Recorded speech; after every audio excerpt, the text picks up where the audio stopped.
शिवं भजाम्यहम्। ॐ नमः शिवाय।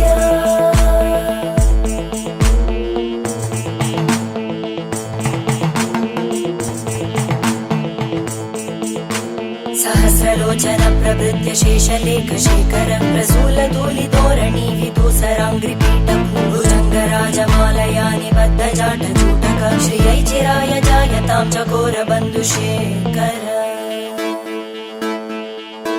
ललाटचत्वरज्वलद्धनञ्जय स्फुलिङ्गभागिगीतपञ्चसायकं नमन्निलिम्बनायकं सुधामयूखलेखया विराजमानशेखरं महाकपालि सम्पदे शिरोजटालमस्तु।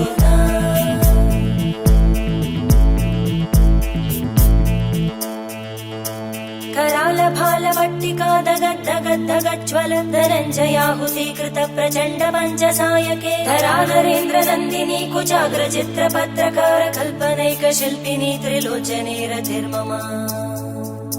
नवीनमेघमण्डली निरुद्ध दुर्धरस्फुरत् कुहूनिशीतिनी धमप्रबन्धबद्ध कन्दर निलिम्ब निर्झरीधरस्तनोतु कृत्ति सिन्धुर कलानिधान बन्धुर श्रियं जगद्दुरन्दर।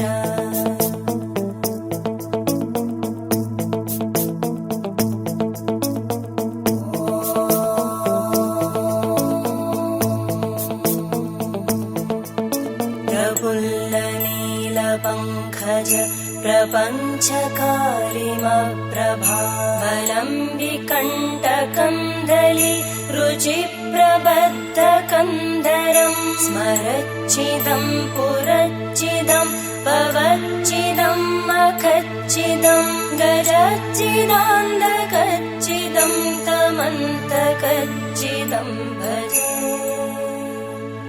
अखर्व सर्वमङ्गला कला कदम्बमञ्जरी रसप्रवाहमाधुरी विजृम्भणा मधुव्रतं स्मरान्तकं पुरान्तकं भवान्तकं मखान्तकं गजान्तकान्तकान्तकं तमन्तकान्तकं भजे।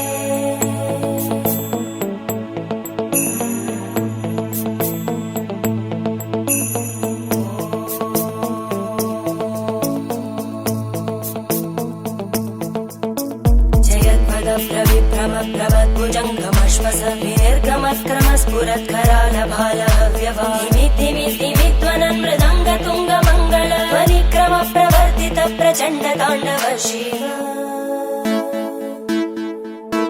त्रिशक्तिचक्रकल्पयोर्भुजङ्गमौक्तिकस्रजो गरिष्ठरत्नलोष्टयोः सुहृद्विपक्षपक्षयोः धरणारविन्दचक्षुषो प्रजामहि महेन्द्रयो समप्रवृत्तिकदा सदा शिवं भजाम्यहम्।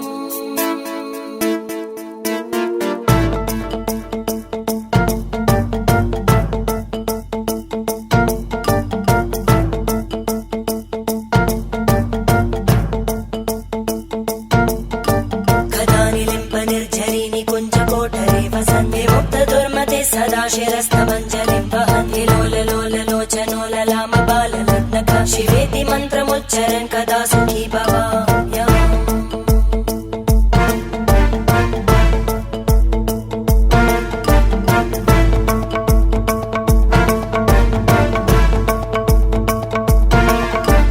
इमं हि नित्यमेव मुक्तमुत्तमोत्तमं स्तवं पठन् स्मरन् भ्रुवन्धरो विशुद्धिमेति सन्ततं हरे गुरौ सुभक्तिमाशुया